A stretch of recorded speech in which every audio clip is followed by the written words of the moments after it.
É, as enzimas, elas precisam, para a manutenção do formato delas, nós acabamos de ver que esse formato, ele é importante. Cada enzima vai ter um para encaixar no seu substrato, igual a chave e a fechadura.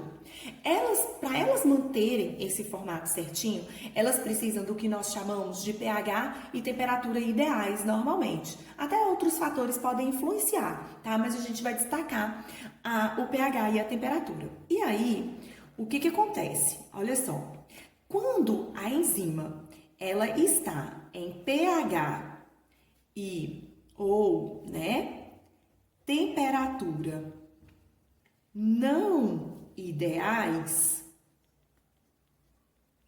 o que acontece? A enzima, ela muda o formato dela. Olha só, ela muda o formato dela. E aí, essa enzima, ela vai se encaixar lá naquele substrato? Não vai se encaixar, tá? Então, nós falamos que essa enzima, ela desnaturou, ela perdeu o formato dela. Olha só. A enzima desnaturou, tá bom? Então, ela perdeu o formato dela. Então, uma enzima desnaturada. Então, as enzimas, elas precisam de temperatura e pHs ideais para elas funcionarem. Então, vamos observar um pouquinho aqui o funcionamento das enzimas. Olha só. Nós temos aqui, primeiro fator, aqui nesse eixo a gente vai ter, então, a velocidade da reação e aqui outros fatores que nós vamos relacionar agora. Então, o que acontece? Uma enzima, por exemplo, que trabalha no nosso organismo. Essa enzima, ela vai ter a velocidade máxima dela mais ou menos aqui, ó, perto de 36, 37 graus. Então, olha o que acontece. Esse daqui é o que nós chamamos de ponto ótimo da enzima. Ou seja, nessa velocidade aqui, nesse ponto aqui, essa enzima ela vai ter a maior velocidade dela. Uma enzima do nosso organismo, ela jamais conseguiria trabalhar aqui, ó. Aqui, ó.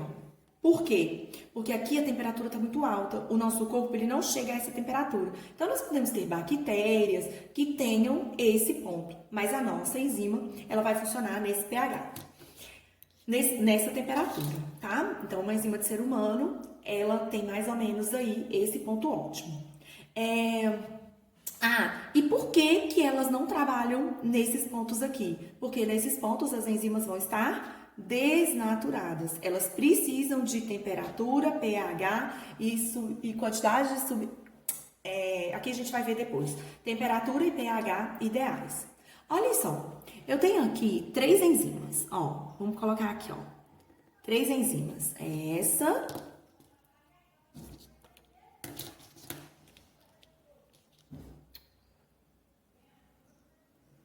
enzima.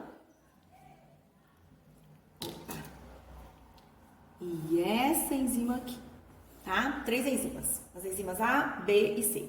Olha o que acontece. O potencial hidrogeniônico, pH, ele vai ser medido de 0 a 14, sendo que de 0, mais próximo de 0, significa que é um meio ácido, mais perto de 14, um meio básico e próximo a 7, um meio neutro. Tá? Então, vocês vão entender esse potencial hidrogeniônico, a capacidade que a molécula tem de ganhar ou de perder hidrogênio, vocês vão aprender isso lá na química. Então, essa enzima aqui, olha só, o ponto ótimo dela tá mais ou menos no 14. Significa que essa enzima é uma enzima de meio básico, pode ser uma enzima de intestino, por exemplo. Essa outra enzima aqui é uma enzima que o ponto ótimo dela, a maior velocidade que ela funciona, tá no ponto 8. Então, o que acontece? Essa enzima provavelmente é uma enzima de boca. Ó, nos outros pH, quando o pH tá ácido, ela não funciona, ela desnatura, tá? Então, ela não tá agindo.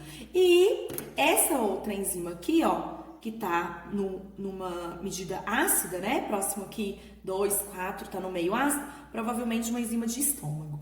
Tá? E o substrato? Imaginem só que eu tô lá picando as minhas batatas. Vamos voltar no exemplo da batata de novo. Imaginem só que eu tô lá picando, então.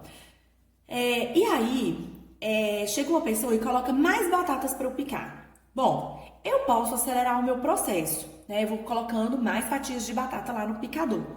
Mas chega uma hora que eu tenho um limite. Eu não consigo fazer em uma velocidade tão mais alta. Então, o substrato, o que acontece? Olha só. À medida que eu aumento a batata, a velocidade de reação vai aumentar. Só que chega uma hora que eu não consigo pegar, eu tenho um limite na minha velocidade. Pego, coloco, pego, coloco, pego, coloco. Não tem jeito de eu aumentar isso, não vai ser a quantidade de batata que vai aumentar. Então vai chegar uma hora que o que acontece? Isso vai estabilizar. E essa estabilidade, quando eu tenho essa velocidade máxima aqui, indica a capacidade enzimática, tá? Então, a capacidade que a minha enzima tem, tá? Então, quando eu aumento a quantidade de batatas, quando eu aumento o meu substrato, o que vai ser quebrado ou o que vai ser montado, a velocidade aumenta. Mas chega uma hora que não tem como, tá? Então, a capacidade da enzima, ela limita essa velocidade.